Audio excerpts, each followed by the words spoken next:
Pengertian berita.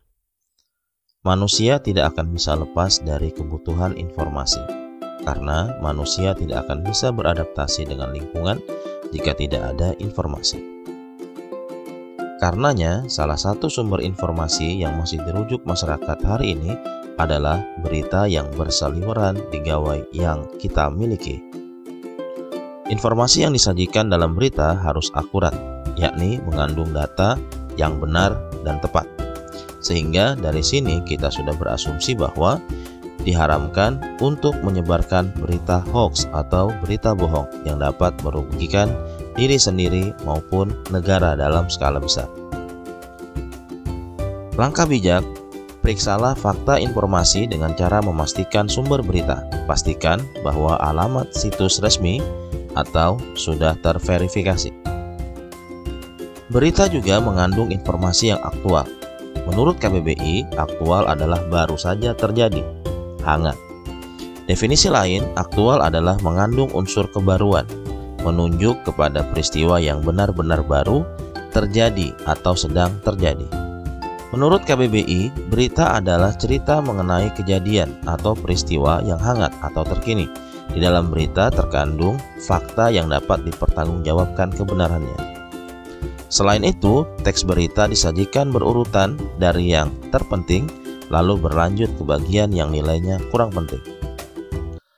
Bagian 2. Struktur berita. Struktur teks berita berpola piramida terbalik.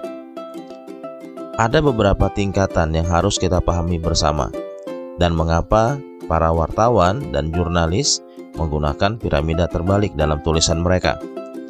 Yang pertama adalah lead, intro atau teras, informasi penting atau paling penting dan paling menarik yang ditulis paling atas. Body atau tubuh tulisan, merangkum tulisan yang mengandung 5W plus 1H. Setelah itu adalah informasi pendukung, dan setelahnya adalah data tambahan. Sekiranya masih kurang cukup, maka ada kronologis kejadian dan seterusnya. Semakin ke bawah, maka semakin tidak penting. Bagian pembuka berita. Biasanya bagian ini disebut pula dengan kepala berita yang memuat informasi utama yang paling penting.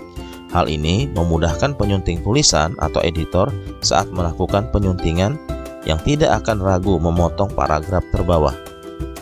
Bagian leher berita merupakan kelanjutan kepala berita. Unsur berita dikembangkan lebih jauh dan luas pada bagian ini. Penjelasan yang lebih terperinci dari setiap unsur yang ada di kepala berita agar membantu pembaca memahami isi berita. Bagian tubuh berita. Bagian ini menjabarkan lebih rinci gagasan yang terdapat pada bagian sebelumnya, yakni kepala dan leher berita. Adapun bagian berikutnya disebut kaki berita, karena memuat kesimpulan berita dan informasi yang tidak terlalu penting. Demikianlah materi mengenai pengertian dan struktur teks berita. Semoga bisa dipahami. Sampai jumpa pada pertemuan selanjutnya. Dan inilah sumber referensi dari pembelajaran pada hari ini. Maka kita tutup. Kita bahas bahasa Indonesia pada pertemuan kali ini. Terima kasih.